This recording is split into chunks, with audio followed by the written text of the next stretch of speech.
बाबर आजम को एक बार फिर पाकिस्तान टीम का कप्तान बनाने का फैसला कर दिया गया है। पाकिस्तान क्रिकेट बोर्ड एक बार फिर वही गलती दोहराना चाहता है जो आज से 3-4 महीने पहले पाकिस्तान क्रिकेट बोर्ड ने दोहराई थी। बाबर को हटाया गया, शाहीन को लाया गया और अब ये इत्तलात आ रही थी कि पहले कि शाहीन को हटाकर शायद रिजवान को लाया जाए, लेकिन एक बार फिर से ये इत्तलात आ रही है कि बाबर आजम को पाकिस्तान टीम का एक बार फिर से कप्तान बनाने का फैसला कर दिया गया है। इस हवाले से बाबर आजम से भी पाकिस्तान क्रिकेट बोर्ड ने राब्ता किया है और उन्हें दोबारा कप्तान बनने की पेशकश की है। बाबर आजम ने दोबारा कप्तान बनने के ऊपर हाँ या ना तो अभी तक नहीं की, लेकिन बाबर आजम ने कुछ टर्म्स एंड कंडीशन रखी है, कुछ शराइत रखी है, क्योंकि आजकल शराइत का मौसम चल रहा है। इमाद वसीम वापस आए तो अपनी शराइत के ऊपर, मोहम्मद आमिर ने रिटायरमेंट वापस दी तो अपनी शराइत के ऊपर। अब बाबर आजम को दोबारा कप्तानी की पेशकश हो रही है, तो बाबर आजम साहब भी अपनी शराइत चाहते हैं। उसकी एक लॉजिक है, वजह ये है पहले तो मैं आपको बताऊं कि ये फैसला गलत है। बाबर आजम को दोबारा कप्तान नहीं होना चाहिए, ये मैं आपको आगे चलकर बताऊंगा मैं ऐसा क्यों कह रहा हूं। पहले चलते हैं बाबर आजम की शराइत की तरफ। बाबर आजम की शराइत ये है कि कुछ उन्हें बताया जाए, उन्हें एतमाद दिया जाए कि वो कब तक कप्तान रहेंगे और उन्हें दोबारा इस तरीके से तजलील उनकी नहीं की जाएगी जो कि कुछ अर्सा कबल जब जका अशरफ ने पाकिस्तान टीम के कप्तान हटाना था, तो उनके साथ वो जो रवैया रखा गया, जिस तरीके से उन्हें कप्तानी से हटाया गया, वैसा रवैया नहीं होगा। फिर उनको कुछ और दीगर मामलात के ऊपर भी जो है वो उनकी कुछ शराइत थी, कुछ बातचीत उसकी थी, जो उन्होंने पाकिस्तान क्रिकेट बोर्ड के सामने रखी। फिर दूसरी बड़ी और अहम वजह है, वो है 2 खिलाड़ियों की वापसी। वो है इमाद वसीम माफ़ कीजिएगा और उसके साथ-साथ मोहम्मद आमिर की वापसी। इन दोनों के हवाले से आपको पता है, पूरे पाकिस्तान को पता है कि आमिर की और इमाद की दोस्ती है और इन दोनों दोस्तों की बाबर आज़म से नहीं बनती और बाबर आज़म की भी इनसे नहीं बनती। तो ये एक हकीकत है, इस हकीकत को सब तस्लीम करते हैं। बाबर आज़म, इमाद वसीम, मोहम्मद आमिर ग्राउंड में आपको कैमरे के सामने मिलते हुए नज़र आते हैं, लेकिन हकीकतन ऐसे हालात नहीं है, हकीकतन ऐसा नहीं है। इन तीनों की आपस में बहुत कम ऐसा होता है कि दुआ सलाम भी हो, आमना-सामना भी तो करें, तो आपस में सलाम दुआ नहीं करते, इनके ताल्लुकात अच्छे नहीं हैं, तो इनके दिलों में एक-दूसरे के लिए बातें हैं।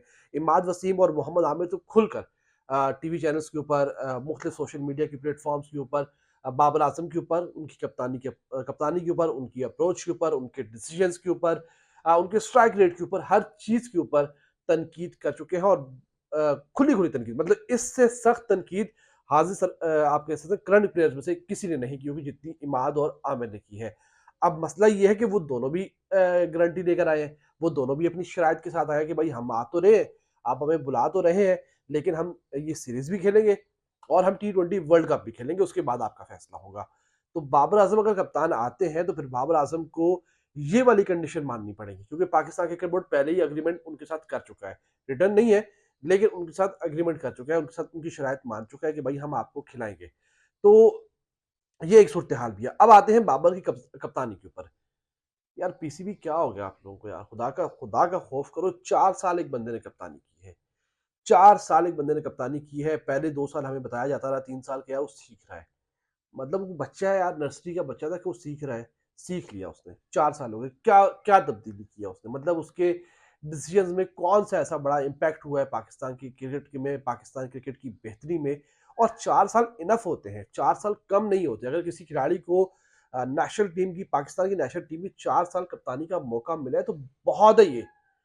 इससे ज़्यादा और क्या आज़माना? आपने फिर रिपीट करना है, फिर वही फैसले, फिर वही चीज़ें। यार खुदारा यार, बार-बार ऐसा ना करो और ये शाहीन शाह अफरीदी के साथ भी ज़्यादती होगी। पहली ज़्यादती उनके साथ ये हुई थी कि उन्हें कप्तानी ज़बरदस्ती थमाई गई। वो क्या खिलाड़ी की दिल में ख्वाहिश होती है कि मुझे दी जाए, लेकिन उनको कप्तानी दी गई। अब इस तरीके से लेना और वापस जो है वो बाबर आज़म के ऊपर जाना तो इसका मतलब है कि पाकिस्तान क्रिकेट बोर्ड ने कुछ नहीं सीखा। ये मोहसिन नकवी आ जाए या फिर इसके बाद वज़ीर-ए-आज़म भी चेयरमैन बन के आ जाए, इस पीसीबी में वही फैसले होंगे जो वहाँ पर बैठी हुई ब्यूरोक्रेसी जो है ना फैसले करवा रही है। वापस रिपिटिशन वही चीज़ें हमें देखने को मिल रही है और बाबर आज़म को कप्तान दोबारा बनाने का फैसला को कोई बेहतर फैसला नहीं, कोई अच्छा फैसला नहीं है। मैं बाबर आज़म की बतौर खिलाड़ी बहुत रिस्पेक्ट करता हूँ, उस जैसा प्लेयर पाकिस्तान टीम के पास नहीं है, जितना कंसिस्टेंट वो है, जिस तरीके से वो 50s बनाता है, जिस तरीके से वो रन्स बनाता है, जिस तरीके से वो सेंचुरीज़ बनाता है, मुखालिफ बॉलर्स के लिए उसको आउट करना वबाल जान बन जाता है। इस बात का तो हम एतराफ़ करते हैं। लेकिन ये चीज़ गलत है कि आप बार-बार उसको कप्तान बनाएँ। क्या खिलाड़ी में और किसी के पास कप्तानी की जो है वो स्किल्स नहीं है? क्या रिज़वान अच्छा कप्तान साबित नहीं हो सकता? अगर आपने बनाना ही है तो फिर आप रिज़वान को बनाएँ, जो इस वक़्त डिलीवर करने के उसमें है। लेकिन मैं फिर कहूँगा कि शाहीन को फिर भी नहीं हटाना। शाहीन को एटलीस्ट आप टी20 वर्ल्ड कप दें। उसको टी20 वर्ल्ड कप दें, टी20 वर्ल्ड कप अगर वो डिलीवर करता है, तो वेल एंड गुड है।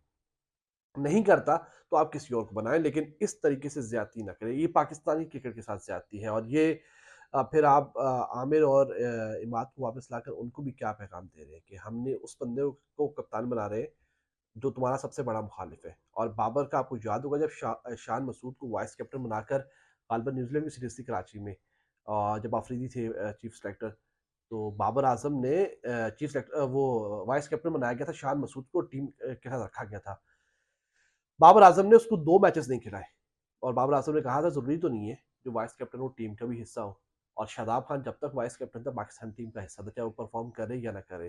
तो बताने का मकसद ये है कि जब वो बाबर को वो डिसीजन अच्छा नहीं लगा था। बाबर आज़म को पसंद नहीं आया था कि मुझसे पूछे बगैर एक बंदे को पैराशूट से उतार दिया गया है। अब ये 2 बंदे मौजूद हैं, बाबर आज़म भी वहाँ पर है। तो मेरा ख्याल है कि ये डिसीजन अच्छा नहीं होगा। बाबर आज़म को कप्तान बनाना मुनासिब फैसला नहीं है। आपकी क्या राय है? क्या बाबर आज़म को कप्तान बनाना चाहिए या फिर शाहीन को बरकरार रखना चाहिए या फिर मोहम्मद रिज़वान की तरफ देखना चाहिए? आपकी क्या राय है? कमेंट करके ज़रूर इज़हार कीजिएगा।